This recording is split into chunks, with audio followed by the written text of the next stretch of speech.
Hi everybody, it's Mr. Ryan. Welcome to Mr. Ryan's Science. We have a fun experiment today. We're actually going to make some worms today. So I have with me a super helper. This is junior scientist Angie. Say hi, Angie. Hi. So she's going to help me out today make some worms. Today we're going to be using polymers. And what polymers are is they're like little molecules that combine together to make a bigger chemical. So we're actually going to use a chemical polymer today. So this is called sodium algitate.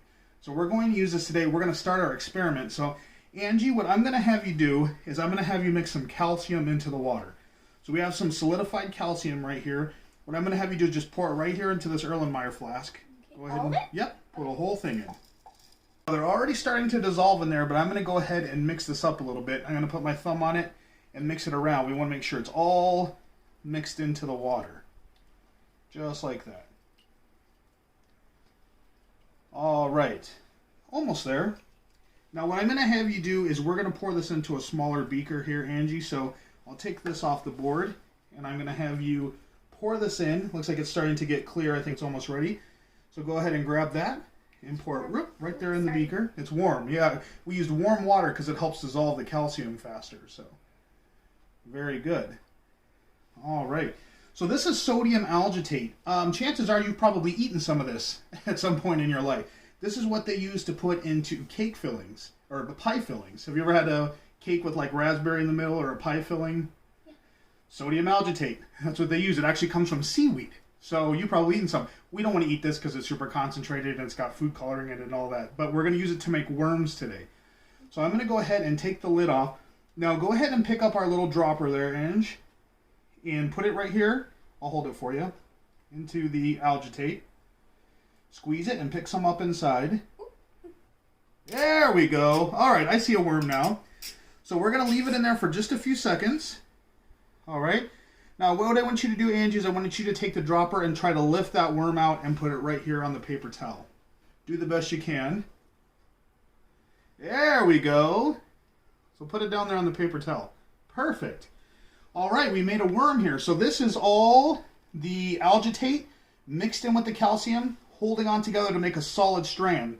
And because this algitate is all hanging on to the calcium, it won't dissolve. It stays hard. So even when you put it in the solution, it doesn't mix together. So pretty cool. You want to do another one? Here, let's really pump this up. All right. What's your favorite worm story?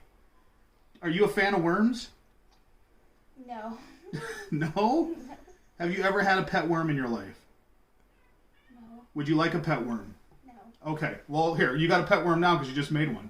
All right, go ahead and try to put it into that water quickly there. Squeeze it in fast. Keep going, keep pumping it. Keep pumping it. The worms are not cooperating for you today. That's okay because you got a really cool one. There you go. Hey, I got an idea. What if we just take this and pour it in? Let's see what happens. We're going to pour it in like this. Ah, there we go. There we go. All right, why don't you take the dropper and pull that worm out and stick it on the side. There's a big worm right there. Excellent.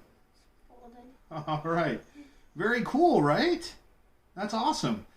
So this is something that you guys can make at home. You can get these little kits that make these. Again, something very safe, like sodium algitate and calcium, okay? They won't harm you. You definitely don't want to get them in your nose or your eyes because they would sting. But this is what you can make out of them. Super cool worms like this. What do you think we should name this one? Albert Einstein. Ah, I love it. Albert Einstein. Perfect. All right, excellent. Great junior scientist today. Thank you so much, Angie, for helping us out today. Do you have any questions or anything you would like to say about the experiment today? No. All right. Thank you guys for watching Mr. Ryan's Science. We will see you soon. Until next time, science on.